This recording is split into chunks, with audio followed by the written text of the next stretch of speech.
Hi, I'm Sian, one of the news editors at Manx Radio.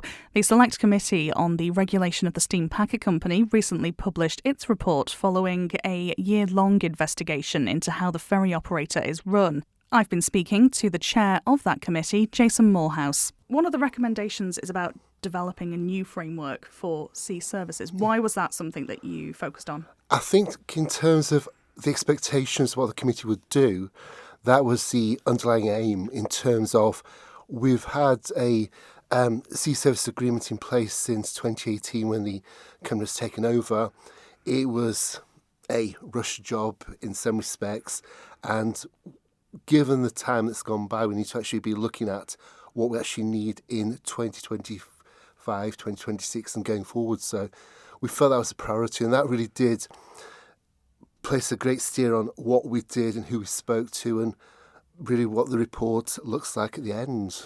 Now, the report itself says the Department for Enterprise is best placed to develop a sea services framework. It's previously been something that I think has been led more by the DOI. Why that move? Basically, we looked at DOI and we thought DOI is too heavily involved. We really had the monopoly in terms of the company, but also the monopoly in terms of what the government was doing. You could add in Treasury also have a key role as the shareholder, but in terms of what's happening in terms of the forward-facing company, DOI was so important. And we realised there was really a conflict of interest in terms of the DOI's harbour position and their regulatory position. And we thought, in terms of harbours, DOI are perfectly placed for that. But in terms of regulation, is there another area of government that can actually do this better and more effectively? And enterprise does seem to be the obvious choice.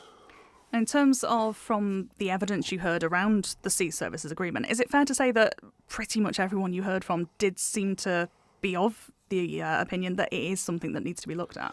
Definitely. That was the underlying aim of all the people we spoke to. All the stakeholders were saying it's no longer fit for purpose.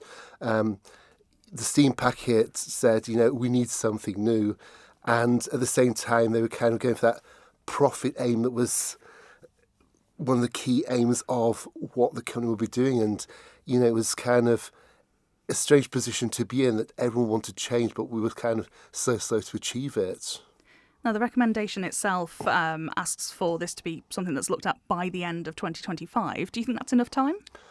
I think we've got to be moving forward. It's actually 2 cuz a year, so in terms of time, it does go quickly. I brought the motion this time last year, and when I brought the motion, it was quite limited in what I was aiming to. I was really aiming to just look at the regulation, look at the benefit for the user, and it kind of grew out of that. So I think we've done a lot of the groundwork. I think in terms of the key stakeholders, they know what they want, and there's going to be no real conflict, so it is doable. And we really feel that given what we've got at the moment in terms of the Sea Service Agreement, there's this desire for change, and hopefully we can see it in the next 12 months. And one of the other recommendations says that this framework should provide services that support the island's socio-economic needs. So what would that look like? I think we use the phrase the island lifeline. I think that's key, that in terms of the steam packet, it is so important for everything.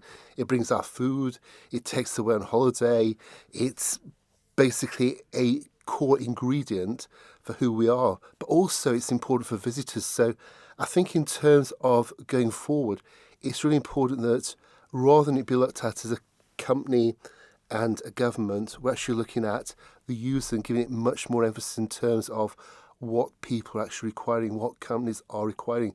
And it's been quite interesting that over the last 12 months, from that initial interview we had in February with the steam packet, where it was very clear that they got clear expectations of their role and what they would be doing, to how things have kind of changed in terms of fare structures, in terms of what we're being offered, and there seems to be kind of a movement more towards what people are wanting. So, it's not a grand aim, but it's an important aim. So I think, we're definitely moving in that direction. Hopefully, within the next 12 months, people actually see some real changes that will benefit all of us. Now, one of your other recommendations says that the Council of Ministers should consider practicalities of transitioning the steam packet company to a statutory board. Statutory boards, they have political chairs, they tend to be that sort of public-facing body. How would that improve how the steam packet is operating at the moment? Well, our report was really drawing to a conclusion as we went into the summer, and we weren't really happy in terms of what it would mean for the future of the people of the island and the company and the government.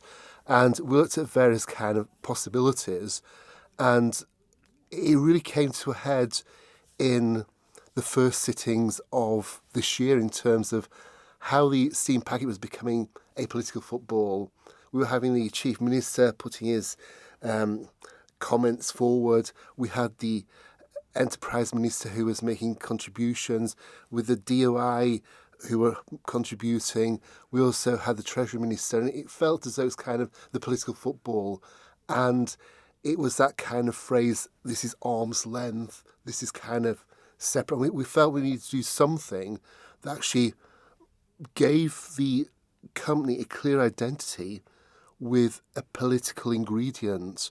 Because at the moment, the Treasury as stakeholder and shareholder does have a role, but it's not a role that's really that active.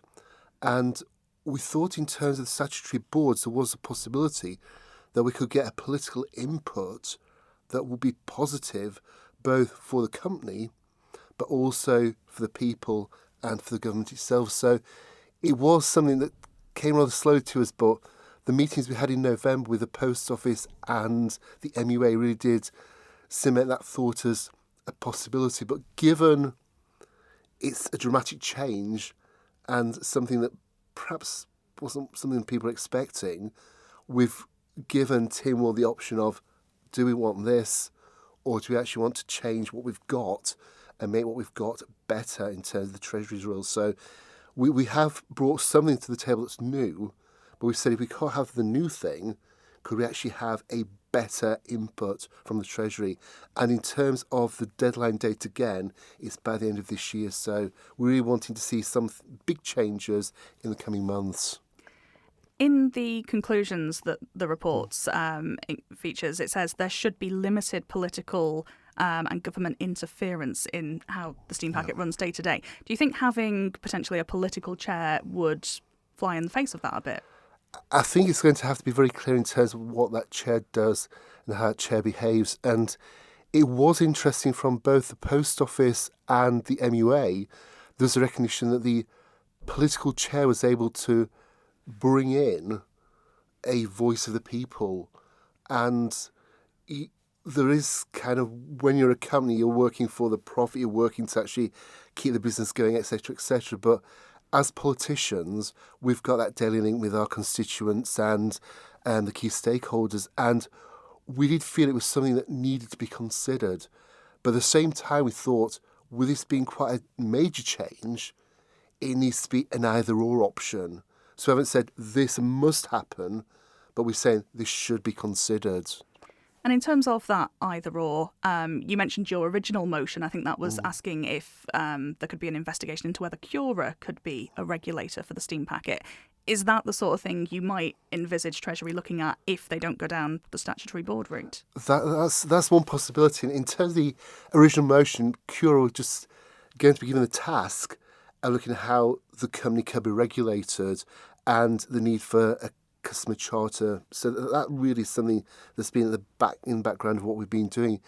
In terms of Treasury becoming the regulator, that is something we did consider, but we felt that would make things even more complicated. That's why, in a way, we've given the enterprise department a stronger role in kind of setting out the new sea service agreement and giving it clarity. So we'd like Treasury to have a clearer role and perhaps be more proactive in terms of they have got a seat at key meetings, and given that seat at key meetings, they can't really be using the phrase arm's length as often as they do, because they actually have some potential for real input.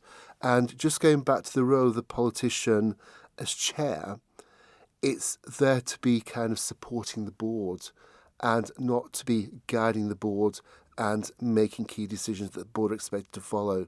Having said that, in 2022, when the MUA were guided in terms of the national interest to hold electricity prices constant, which was one thing I battled at all through 2022 in terms of the political damage it was doing to the economic damage it was doing to the company, it is one important thing that the political chair can do. Whereas if it was going to be done by the existing structure, it could be quite challenging. It could be something the company could actually say, just in terms of the new sea service agreement, is that clear that that can be done? So there's a lot of nuances to what we do going forward, and it's really important that we actually get the detail correct. And I think what we've got here is a useful report in that it brings in new ideas and new solutions, and hopefully when Tynwald are able to sit down and really consider this, they'll reflect on what we've put forward and move things forward in a positive way. Well, you mentioned Tynwald considering this report there. When is that all going to happen?